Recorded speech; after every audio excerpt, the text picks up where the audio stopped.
সালামু আলাইকুম। আশা করি সবাই সুস্থ আছেন। গত পর্বে আমরা আলোচনা করেছিলাম ওয়ার্ড নিয়ে। ওয়ার্ডের একটি অংশ হচ্ছে সিলেবল, যে বিষয়টি নিয়ে আজকে আমরা আলোচনা করব। আমরা সরাসরি চলে যাচ্ছি আজকের টপিকসে।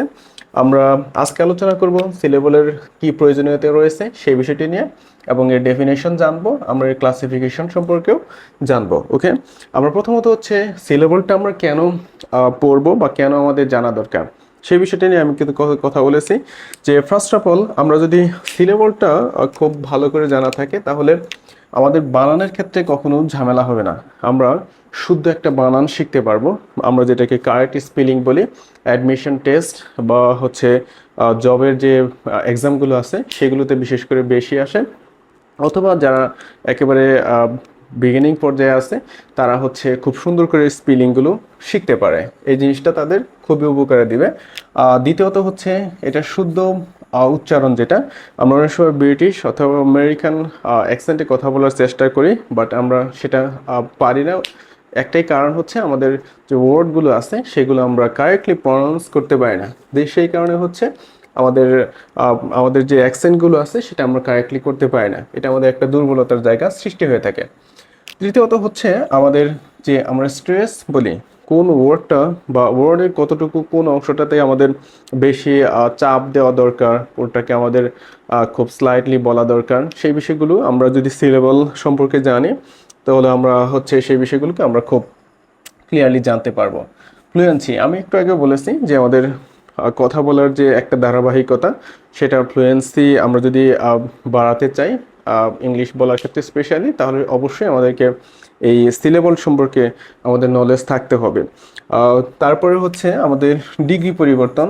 আমরা যে আমাদের কম্প্যারিজন অফ ডিগ্রি আছে, ডিগ্রির যে তুলনামূলক পরিবর্তন আছে, আমরা যখন একটা চ্যাপ্টারে যাব, যে পজিটিভ, কম্পারেটিভ এবং সুপারলেটিভ ডিগ্রির ক্ষেত্রে যখন যাব, সেই ক্ষেত্রেও আমাদের এই সিলেবলটা লাগবে। যখন আমরা বলবো যে হচ্ছে TALL টল, অথবা হচ্ছে আমরা যদি কি বলি স্মল, ছোট, তখন আমরা ডিগ্রির ক্ষেত্রেও কিন্তু বলা থাকে যখন এক সিলেবল বিশিষ্ট ওয়ার্ড থাকবে তখন এর সাথে হচ্ছে ER এবং হচ্ছে EEST, অর্থাৎ টলার এবং EST যোগ করে টলেস্ট করতে হবে। ওকে, আবার এই স্মলের ক্ষেত্রে স্মল ER যুক্ত করে স্মলার এবং হচ্ছে EST যোগ করে করে আমাদের হচ্ছে স্মলেস্ট করে এবং সেটাকে সুপারলেটিভ ডিগ্রিতে পরিবর্তন করতে হবে। সেখানে বলা থাকবে ER যুক্ত করে কম্পারেটিভ এবং EST যুক্ত করে সুপারলেটিভ করতে হবে। তাহলে আমরা যখন সেই সময়ে গিয়ে হঠাৎ করে একটা টার্মসের কথা শুনতে পাবো, একটা শব্দ শুনতে পারবো যে সিলেবল, তখন আমরা একেবারে আকাশ থেকে পড়বো। সো আমাদের গ্রাজুয়ালি যে জানা বিষয়টা দরকার সেটা হচ্ছে যে ওয়ার্ডের পরেই সিলেবল আসতে আমরা সেই বিষয়গুলো সম্পর্কে জানবো। আমরা এগুলোর আরও ডিটেলস সম্পর্কে জানবো পরবর্তীতে। আমরা একেবারে মূল বিষয়টাতে আগে শেষ করি, তারপর এই বিষয়গুলো নিয়ে আমরা কথা বলবো। দ্বিতীয়ত আমরা বলছিলাম যে ডেফিনেশন বা সংজ্ঞা সম্পর্কে আমরা জানবো। যে আমাদের যারা হচ্ছে স্কুল কলেজে, স্পেশালি প্রাইমারি এবং হাই স্কুলগুলোতে আমাদের পড়িয়ে থাকে যে অক্ষরটা ওনাকে বলে যে আমরা যাকে লেটার বলি, আমরা যাকে লেটার নামে চিনি, সেটা হচ্ছে অক্ষর। অক্ষর বলে থাকেন।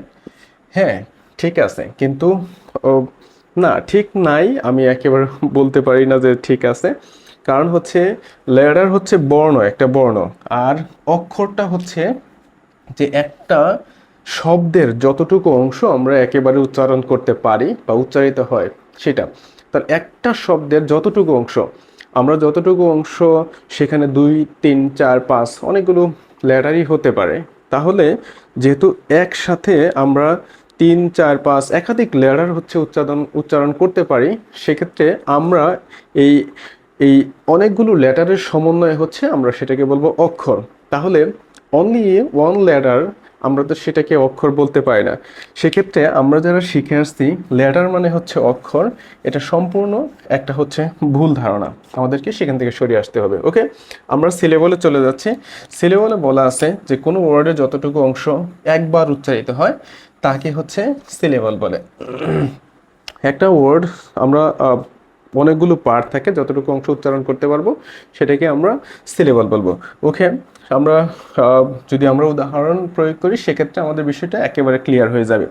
আমরা প্রকারভেদে চলে আসছি। প্রকারভেদে হচ্ছে যে সিলেবল বলা আছে 4 প্রকার। সিলেবল হচ্ছে 4 প্রকার। সিলেবল হচ্ছে 4 প্রকার। এটা একেবারে বাচ্চাদেরও জানা দরকার, একেবারে যারা অ্যাডভান্স লেভেলে আছে সবার হচ্ছে এই বিষয়ে জ্ঞান থাকা দরকার। আমরা খুব সহজেই বলতে পারি মনো, 1 নম্বর হচ্ছে মনো সিলেবল, 2 নম্বরে হচ্ছে ডাইসিল, 1 নম্বরে মনো সিলেবল, 2 নম্বরে ডাই সিলেবল, 3 নম্বরে ট্রাই, 4 নম্বর হচ্ছে পলি সিলেবল। বাচ্চারা অনেক মজার ছেলে বলে মনো ডাইটাই পলি, মনো ডাইটাই পলি। ওকে, খুব ইজি একটা জিনিস। ওকে বাচ্চারা খুব সহজে তোমরা এটা মুখস্থ করে নিতে পারো। আর অ্যাডভান্স লেভেল যারা আছে তাদের জানতে হবে এই বিষয়গুলোর কারণে আমরা কেন এই বিষয়টা জানবো। ওকে, আমরা ডেফিনেশনে যদি বলি যে মনোসিলেবলটা কি, যে ওয়ার্ডে একটি মাত্র সিলেবল থাকে, যেটা একটা মাত্র সিলেবল থাকবো একটা ওয়ার্ডের ভিতরে। আর সিলেবলটা হচ্ছে আমরা একটা ওয়ার্ডে যতটুকু অংশ একবার উচ্চারণ করতে পারি সেটাই হচ্ছে সিলেবল। তাহলে যতটুকু অংশ উচ্চারণ করতে পারবো সেটাই হচ্ছে সিলেবল। এরকম একটা যদি একবারে যদি উচ্চারণ করতে পারি, একটা ওয়ার্ডে একেবারে যদি কোনো আমাদের দীর্ঘসূত্রতা করতে না হয়, একবারে যদি উচ্চারণ করতে পারি সেক্ষেত্রে আমরা এটাকে বলতে পারি মনোসিলেবল। আমরা যদি এইটার একটা উদাহরণ দেই সেক্ষেত্রে আপনারা একটু কাইন্ডলি লিখে নেবেন। আমি এখানে একটু মুছে দিচ্ছি। যে আমরা মনোসিলেবলের যদি উদাহরণ দেই, যেমন এইটা একটা কি আছে, ওয়াল আছে, ওয়াল, WALL, ওয়াল, এটা হচ্ছে দালান। ওকে, তাহলে এটা হচ্ছে একটা মনোসিলেবল, একবারে আমরা কি করতে পারি, উচ্চারণ করতে পারি। যেমন মাথার উপরে কি ঘুরছে, ফ্যান ঘুরছে, এটাকে আমরা বলতে পারি ফ্যান হচ্ছে একটা একবার উচ্চারণ করা যায়, এটা হচ্ছে মনোসিলেবল। ওকে, তারপরে হচ্ছে প্যান বলতে পারি, যেটা আমাদের লিখি, হ্যাঁ প্যান, এটা উচ্চারণ করতে কোনো ঝামেলা হচ্ছে না, সেক্ষেত্রে আমরা এটাকে কি বলতে পারি, মনোসিলেবল বলতে পারি, যেহেতু একবারেই উচ্চারিত হচ্ছে। আমাদের দ্বিতীয়ত হচ্ছে ডাইসিলেবল। আমরা এখানে দেখতে পাচ্ছি যে ডাইসিলেবলে বলা আছে যে ওয়ার্ডে 2টি সিলেবল থাকে। এখানে বলা আছে যে 2টি সিলেবল থাকবে। 2টা সিলেবল যদি থাকে সেটাকে আমরা কি বলতে পারবো, সেটা হচ্ছে বলতে হবে সেটা হচ্ছে ডাইসিলেবল। 2টা সিলেবল থাকলে একটা ওয়ার্ড উচ্চারণ করতে যদি 2বার আমাদের সময় লাগে সেক্ষেত্রে আমরা সেটাকে কি বলবো, ডাইসিলেবল। ওকে, আমরা 2 নম্বরের ক্ষেত্রে এটা 1 নম্বর, এটা 2 নম্বরে যদি কি বলি, আমরা যে লেখালেখি করি সেটা কি বলি, ল্যাপটপ বলি, ল্যাপটপ, টপ। ওকে, তাহলে এখানে একটা হাইপেন দিয়ে যুক্ত হয়েছে, গতদিন আমরা হাইপেন বিষয়ে কথা বলেছি। তাহলে 2টা ওয়ার্ডকে সংযুক্ত করবে এটা হাইপেন। ওকে, এবং বলার মাধুর্যতা নিয়ে আসবে। ল্যাপটপ আছে। ওকে, আমরা যদি কি বলি, এই যে হাতে যেটা আছে মার্কার, ওকে, MAR, মার্ক ইয়ার, মার্কার। ওকে, এটা আমাদের হচ্ছে একটা 2বার উচ্চারণ করছে, মার্ক আর মার্কার। ওকে, এটা ডাস্ট, এটা আমাদের আরেকটা যেটা আছে এই যে এটাকে বলা হয় ডাস্টার। ওকে, আমরা পড়ব যখন যে ভার্বের সাথে যদি ইয়ার যুক্ত করা হয় সেটা নাউন হয়ে যায়, সেক্ষেত্রে আমরা কি বলতে পারি, এটা যে ডাস্ট, DUS, ডাস্ট ইয়ার। ওকে, ডাস্টার। এই যে বিষয়গুলো আছে এগুলো, অর্থাৎ যে শব্দটা উচ্চারণ করতে আমাদের 2বার সময় লাগে সেটাই হচ্ছে কি ডাইসিলেবল। আমরা ট্রাইসিলেবলে বলতে পারি, আমরা এটাকে যে ট্রাইসিলেবলে বলা আছে যে 3টি সিলেবল থাকবে, যে ওয়ার্ডের ভিতরে 3টা সিলেবল থাকবে। অর্থাৎ আবারও বলছি যে একটা ওয়ার্ড উচ্চারণ করতে যদি 3বার সময় লাগে সেক্ষেত্রে হচ্ছে আমরা সেটাকে কি বলবো, যে ট্রাইসিলেবল বলবো। আমাদের এই 3 নম্বরের উদাহরণ হচ্ছে, আপনারা একটা যখন লিখবেন খাতায় তখন হচ্ছে পাশে লিখে নেবেন যে আমাদের ট্রাইসিলেবলে লিখতে পারি যে আমরা আমাদের যে দেশ আছে এটা BANG, বাংলাদেশ, বাংলাদেশ। এই হচ্ছে তাই একটা বাংলাদেশ উচ্চারণ করতে 3বার সময় লাগে, অর্থাৎ 3টা স্ট্রেস লাগে, সেক্ষেত্রে এই কারণে ট্রাইসিলেবল বলা হয়। এটাকে আমরা বলতে পারি হচ্ছে রিমেম্বার। ওকে, রিমেম্বার, স্মরণ করা যেটা। তাহলে একটা, ম্যাম হচ্ছে একটা, বার হচ্ছে রিমেম্বার। ওকে, রিমেম্বার। আমরা এরকম বলতে পারি যে মেরিটোরিয়াস, মেধাবী যেটা আছে, মেরিটোরিটা আমরা একসাথে দিতে পারি, মেরিটোরিয়াস। তাহলে মেরিটোরিয়াস তিনটা, মেধাবী। এরকম হচ্ছে আমাদের অনেক উদাহরণ আছে যেগুলো হচ্ছে আমাদের কি করা যায় যে ভেঙে ভেঙে উচ্চারণ করলে আমাদের এটা শুদ্ধ বানান শিখতে পারি, উচ্চারণটা সঠিক আসে। হ্যাঁ, এই আমরা এগুলো জানতে পারি। লাস্টে একটা আছে হচ্ছে যে পলিসিলেবল। এই সিলেবলের ভিতরে যে একটা ওয়ার্ডের ভিতরে যদি একটা ওয়ার্ড চারটি বা তার বেশি যদি কি থাকে, সিলেবল থাকে, সেক্ষেত্রে আমরা এটাকে বলবো পলিসিলেবল। ওকে, আমরা এটাকে উদাহরণ হিসেবে অনেকগুলোই বলতে পারি। যেমন হচ্ছে এটা 4 নম্বরের জন্য হচ্ছে ইন্ট্রোডাকশন। ওকে, আমরা ইনটাকে বলতে পারি একটা ইন্ট্রোডাকশন। হ্যাঁ, ইন্ট্রোডাকশন। ওকে, আমাদের এখানে কয়টা আছে? 4টা সিলেবল আছে।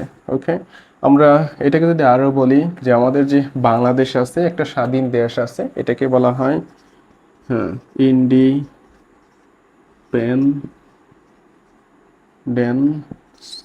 ওকে, ইন্ডিপেন্ডেন্সি। ওকে, ইন্ডিপেন্ডেন্স। এটা একটা স্বাধীন রাষ্ট্র, এটা ইন্ডিপেন্ডেন্স কান্ট্রি। ওকে, আমরা এই কারণে যে উচ্চারণটা হচ্ছে আমাদের 4টা সিলেবল আছে, এই কারণে আমরা বলছি এটাকে পলিসিলেবল। এরকম আমরা যখন স্পোকেনের জন্য ক্লাস করছি তখন আমরা অনেক শব্দ শুনছি। যেরকম একটা শব্দ আছে যে সুপার ক্যালিফ্রাজিলিস্টিক এক্সপিয়ালিডোসাস। আমরা যদি এটাকে সিলেবলে বলতে যাই তাহলে অনেকগুলো সিলেবল আমরা পেয়ে যাব, যার শব্দটার মিনিং হচ্ছে যে অনেক সুন্দর, চমৎকার, অ্যামেজিং। এটা তাহলে আমাদের যে ওয়ার্ডটা আমরা আরেকবার বলতে পারি, যে ওয়ার্ডটা হচ্ছে উচ্চারণ করতে আমাদের একাধিক ভেঙে ভেঙে যে উচ্চারণ করতে হয়, সেগুলো হচ্ছে আমরা কি বলতে পারি যে সিলেবল। একটা ওয়ার্ডের যতটুকু অংশ একেবারে উচ্চারণ করা যায় সেই অংশটি হচ্ছে সিলেবল। আর বাংলায় যাকে বলা হয় অক্ষর। হ্যাঁ, এরকম অনেকগুলো আসে। সবচেয়ে আমাদের যারা বিভিন্ন পরীক্ষার ফেস করে সেটা হচ্ছে অ্যাসাসিনেশন বলে। যেমন এস আই নেশন, অ্যাসাসিনেশন। আমি গাদা গাদা আমি জাতি। ওকে, অনেক সময় ওই যে লেফটেন্যান্ট শব্দটা আসে যে মিথ্যা তুমি 10 পিপিলিকা, এটা মিথ্যা। ওকে, লাই, মিথ্যা তুমি 10 পিপিলিকা। আমরা এইভাবে মনে রাখি, মিথ্যা তুমি, লাই, UTAN ANT। ওকে, ANT, মিথ্যা তুমি 10 পিপিলিকা। কলোনেল আসে, কলোনেল। ওকে, আমরা এইগুলো হচ্ছে যে কর্নেল বানানটা আমাদের স্পেলিং সঠিক করার জন্য আমরা এই ধরনের অনেক পরিমাণ বানান শিখতে পারি। এই যে ভেঙে ভেঙে যে আপনারা শিখতেছেন, এইটাকেই বলা হয় সিলেবল। অর্থাৎ মনে রাখার স্বার্থে যে করে হোক আমরা যেভাবে সুন্দর করে কারেক্ট প্রনাউন্সিয়েশন শিখি, সেটাই হচ্ছে গিয়ে সিলেবল। ওকে, এটা ছিল একটা ওয়ার্ডের একটা অংশ। আশা করি আপনারা এনজয় করেছেন। এরপরে আমরা অন্য একটা বিষয় নিয়ে কথা বলবো। সে বিষয় পর্যন্ত আপনারা সুস্থ থাকুন, ভালো থাকুন। দেখা হবে পরের ভিডিওতে। আপনার পরবর্তী ভিডিও পেতে বা আপডেট পেতে অবশ্যই পেজটিকে ফলো দিয়ে এবং চ্যানেলটিকে সাবস্ক্রাইব করে সাথে থাকুন। ধন্যবাদ সবাইকে, দেখা হচ্ছে পরের ভিডিওতে। সালামু আলাইকুম।